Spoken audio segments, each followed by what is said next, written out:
Opening comments and for convening this year's No Money for Terror conference. Thanks to President Macron for his contributions to today's program. I'm honored to be here on behalf of the Trump administration as we continue our unprecedented campaign to combat terrorist financing. Months before this conference began in 2018, President Trump enshrined in doctrine what the United States had long been reminded in practice. Economic security is national security.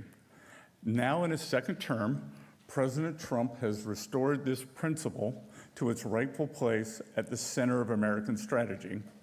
Our economic statecraft, again, mirrors the might of our military and the strength of our commitment to countering terrorism in all its forms. Of course, the United States of America is hardly alone in facing the scourge of terrorism, especially from Iran. Yet too often we seem to be alone in our resolve to thwart it.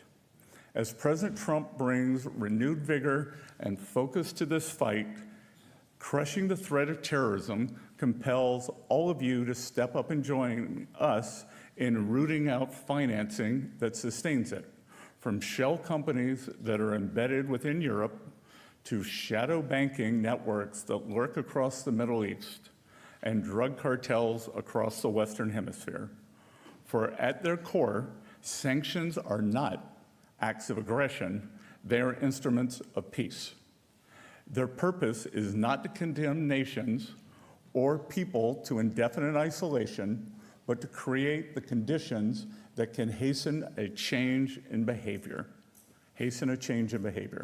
So if we are serious about no money for terror, then there must also be no room for excuses.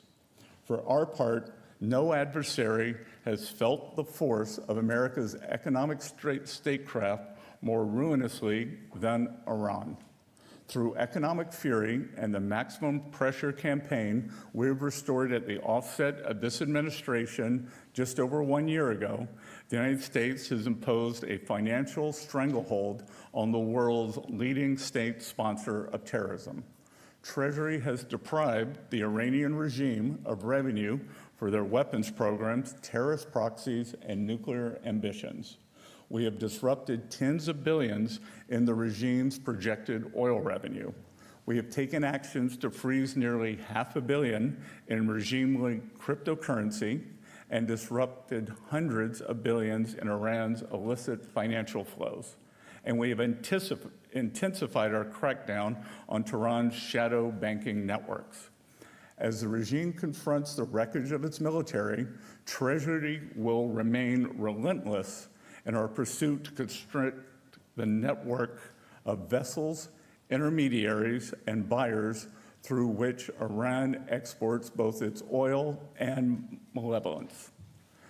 Now, central to the success of economic fury is Treasury's modernized sanctions architecture, because as our adversaries adopt and innovate, so must we.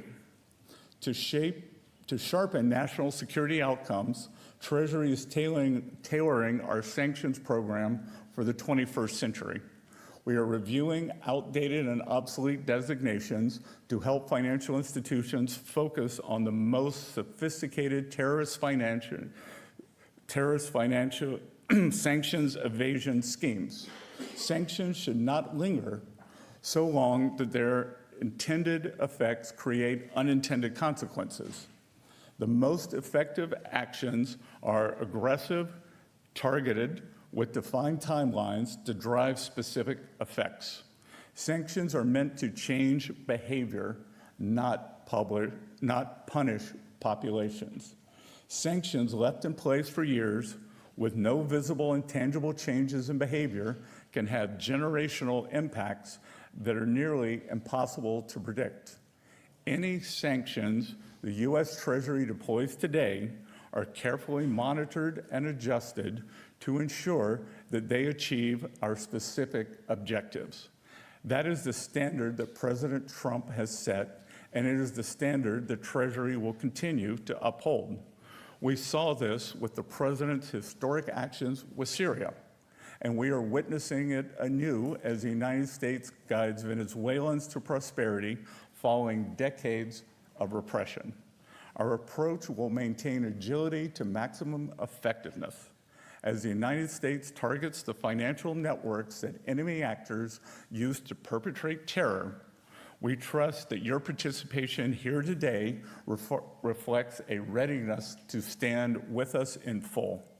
That will require, for example, our European partners to join the United States in taking action against Iran by designated financiers and unmasking its shell and front companies, shuttering its bank branches, and dismantling its proxies.